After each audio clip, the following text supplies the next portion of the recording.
Hello everyone, कैसे हैं आप सब। आई होप आप सब बढ़िया होंगे और अपनी अपनी प्रिपरेशन जो कर रहे होंगे।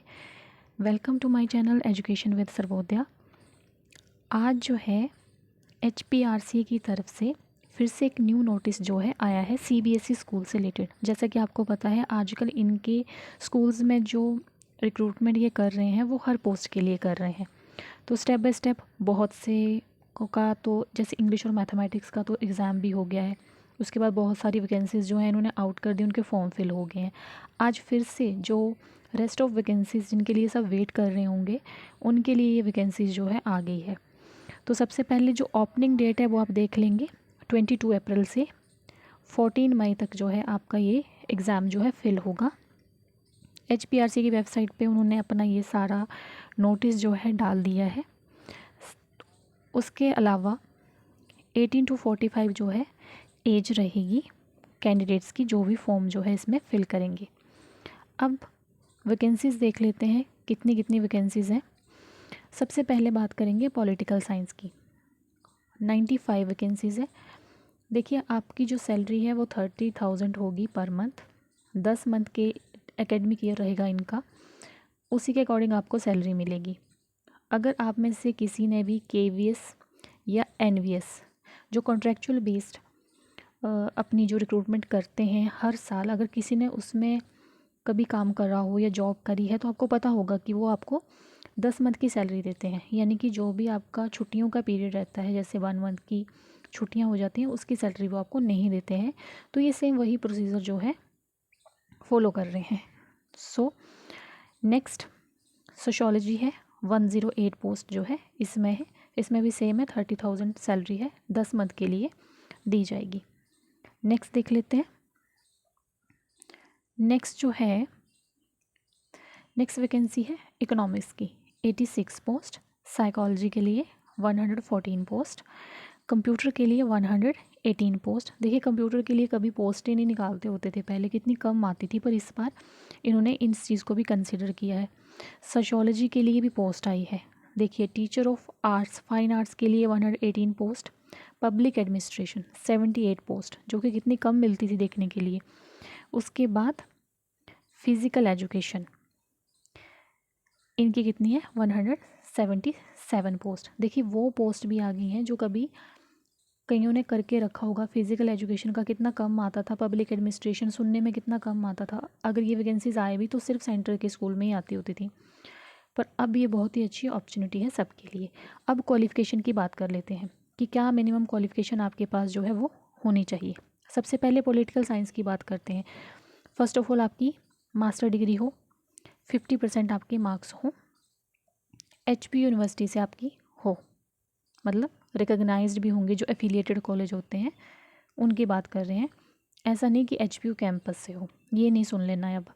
उसके बाद B.Ed हो आपकी, 50% आपके मार्क्स हों उसमें, टेट आपका क्वालिफाइड हो, आप हिमाचल के रेजिडेंस हो, प्रोफिशेंसी हो आपकी हिंदी और इंग्लिश में, 5% का रिलैक्सेशन, एज रिलैक्सेशन उन्हें मिलेगा जो SC ST OBC और PWD से हैं। आई होप आपको एलिजिबिलिटी क्लियर होगी। Next sociology, same master degree with 50% marks, यानी कि एग्रीगेट में 50% एग्रीगेट हो MA में, plus MA plus B.Ed plus TET qualified. 5% का रिलैक्सेशन है, देख लीजिए यहाँ पे यही है। उसके बाद बाकी सब तो सेम ही है, बोनाफाइड आप हो हिमाचल के। नेक्स्ट इकोनॉमिक्स के लिए 50% मार्क्स हो आपका एग्रीगेट में मास्टर डिग्री में।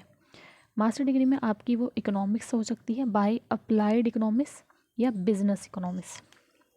ठीक है, ये इकोनॉमिक्स जो है इस तरीके से इन्होंने डिवाइड करा है सब्जेक्ट को। तो अगर किसी का इसमें से सब्जेक्ट है, जैसे कईयों का अप्लाइड भी हो सकता है, बिजनेस इकोनॉमिक्स भी हो सकता है ना, तो वो भी कर सकते हैं। B.Ed हो, 50% मार्क्स हो, टेट क्वालिफाइड हो आप, ठीक है जी। प्रोफिशेंसी हो teaching Hindi and English, and 5% relaxation as in SC ST OBC एंड PWD। Next is psychology. First criteria is same, MA 50% marks plus B.Ed plus TET qualified, proficiency in Hindi and English, okay, and बाकी जो है आपका क्या रहेगा इसमें कि आप बोनाफाइड के रेजिडेंस हो। नेक्स्ट वाला देख लेते हैं। नेक्स्ट जो है कौन सी वैकेंसी है वो रहेगी कंप्यूटर से रिलेटेड। सो इसमें बीई और बीटेक कंप्यूटर साइंस टेक्नोलॉजी में रिकग्नाइज यूनिवर्सिटी से आपने करा हो, 50% आपका उसमें एग्रीगेट हो। इसके अलावा बीटेक करा हो एनी स्ट्रीम और यूनिवर्सिटी से, और अगर आप post graduate diploma in computer science technology application for recognise university with minimum 50% marks in aggregate, मतलब बीई और बीटेक के अलावा, अब क्या मतलब हो गया पोस्ट ग्रेजुएट, यानी कि जिसने पीजीडीसीए करी है, समझ रहे ना, जिसने पीजीडीसीए करी है 50% एग्रीगेट है वो भी इसे फिल कर सकता है। नेक्स्ट उन्होंने बोला है एमएससी कंप्यूटर साइंस में एमसीए हो 50% मार्क्स हो वो भी कर सकता है। Post graduate degree in mathematics और फिजिक्स फ्रॉम रिकग्नाइज्ड यूनिवर्सिटी, ठीक है जी। तो इसका भी देख लीजिए, जैसे एक क्राइटेरिया तो आपको समझ आ गया होगा ये बीटेक वाला। अब यहाँ देखिए जिसने पोस्ट ग्रेजुएट करी है मैथ में प्लस या फिर फिज़िक्स में, सॉरी प्लस नहीं फिज़िक्स में, ठीक है, अगर इन्होंने साथ में डिप्लोमा करा है ना पीजीडीसीए का, तो ये भी इसमें आ सकते हैं। आई होप आपको ये पॉइंट क्लियर हो गया होगा। अगर नहीं हुआ होगा तो कमेंट सेक्शन में आप कमेंट करिएगा after video, then I clear your queries. Next BC level course from DOECC society ministry of information and communication technology with 50% marks. अब जिन्होंने ये करा होगा उनको पता होगा, सॉरी मुझे इसके बारे में ज़्यादा नॉलेज नहीं है। Proficiency in teaching and English, बाकी सारा जो है क्राइटेरिया सेम है। आई होप आपको ये पॉइंट क्लियर हो गया होगा। नेक्स्ट पे चलते हैं। नेक्स्ट वैकेंसी है टीचर्स फाइन आर्ट्स के लिए, master degree in fine arts by visual arts, यानी कि विजुअल आर्ट्स में क्या आता है पेंटिंग एंड स्कल्पचर, 50% मार्क्स हो। सेकंड क्या है higher secondary by intermediate senior secondary certificate examination with minimum 5 year, जिन्होंने हायर सेकेंडरी या सीनियर सेकेंडरी इंटरमीडिएट करा है उनके लिए 5 साल में, 5 साल फुल टाइम वाला। 7 year part time diploma in fine arts painting and recognise university with institute. देखिए जिन्होंने हायर सेकेंडरी या सीनियर सेकेंडरी से लगातार करा होगा, कंटिन्यूसली करा होगा, कंटिन्यूटी में उनका 5 साल फुल टाइम का होगा। पर हो सकता है कोई पार्ट टाइम भी कर रहा हो, साइड बाय साइड कोई और डिग्री कर रहा हो पर साथ में फाइन आर्ट कर रहा है, उनके 7 साल का कंप्लीट होना चाहिए, 50% मार्क्स हो तो वो ये फॉर्म फिल कर सकते हैं। रिलैक्सेशन 5% सेम है, हिमाचल बोनाफाइड।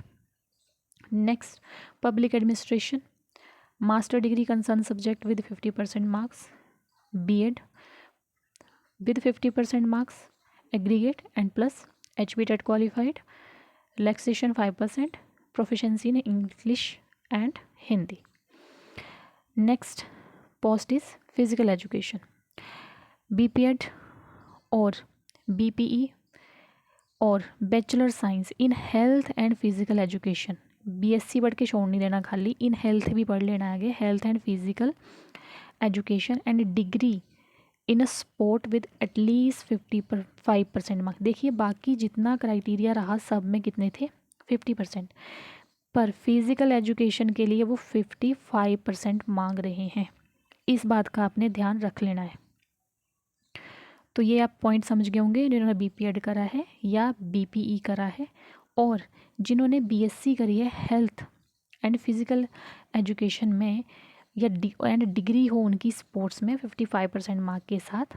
उन्होंने बोला ये वाला जो रूल है 2009 में रेगुलेशन में आया था, national council for teacher education recognise norms and procedure regulation 2009, उन्होंने इसमें 55% मार्क्स जो है कर दिए थे।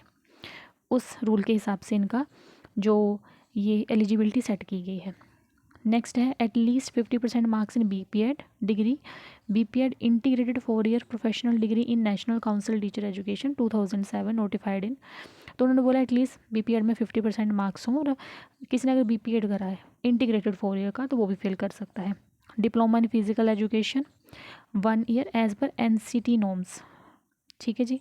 अगर किसी का 1 ईयर का है तो वो NCT नॉर्म्स के अकॉर्डिंग होना चाहिए, रिकग्नाइज यूनिवर्सिटी से।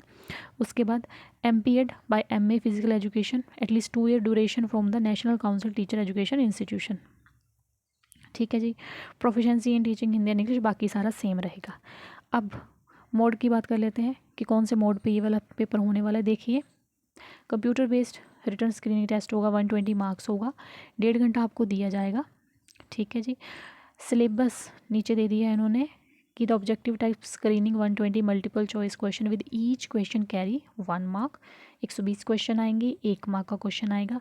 आपके स्पेसिफिक फील्ड से तो पूछा ही जाएगा, पर साथ में जनरल नॉलेज में हिमाचल प्रदेश का general knowledge, current affair, everyday science, logical reasoning, social science, general English, general Hindi of matric standard, 10th के स्टैंडर्ड से लेके चलना है। बाकी जो डिटेल सिलेबस है, देखिए आजकल HPRC ने ये अच्छा कर दिया है कि वो आपको detail syllabus time to time जो है वो देते जाते हैं। तो आई होप आपको एलिजिबिलिटी अच्छे से क्लियर हो गई होगी। जनरल इंग्लिश के लिए जो अगर आपको तैयारी करनी है तो आप मेरे चैनल के साथ जुड़ सकते हैं। मैंने काफ़ी 2-3 टॉपिक्स की मैंने वीडियो पोस्ट भी कर दी है, तो आप जाके देख लीजिएगा। इसके अलावा फ़ीस जो है सबके लिए सेम ही रही है इस बार तक, 800 फ़ीस होगी। और अगर आपको करेक्शन करना पड़ेगा तो उसके लिए वही 100 रुपीज़ ले लेंगे। Correction window open for a period of 4 days commencing after the closing date from the submission. Closing date के पास आने से पहले उन्होंने बोला था कि जैसे ही क्लोजिंग डेट ख़त्म हो जाएगी उसके 4 दिन में ये जो है करेक्शन विंडो भी आ जाएगी, तो उसके लिए डोंट वरी रहेगा। पर आप अच्छे से ध्यान से फॉर्म फिल कीजिए, करेक्शन विंडो के लिए वेट नहीं करना है। ठीक है जी। उसके बाद नेक्स्ट जो है बस इतना ही है। जेड स्कोर मेथड आपको पता है आजकल अप्लाई हो ही रहा है हर एग्ज़ाम में। So that's all for today. I hope आपको सारा एलिजिबिलिटी अच्छे से समझ आ गया है जो भी मैंने अभी तक बोला है। अगर आपको कहीं भी कोई क्वेश्चन है, कोई क्वेरी होगी तो प्लीज़ कमेंट करिएगा। आज के लिए बस इतना ही। Thank you very much. Channel को लाइक, सब्सक्राइब और शेयर कर दीजिएगा। PDF जो है टेलीग्राम चैनल पे मिल जाएगी, लिंक मैं पिन अप कर दूँगी। Thank you so much.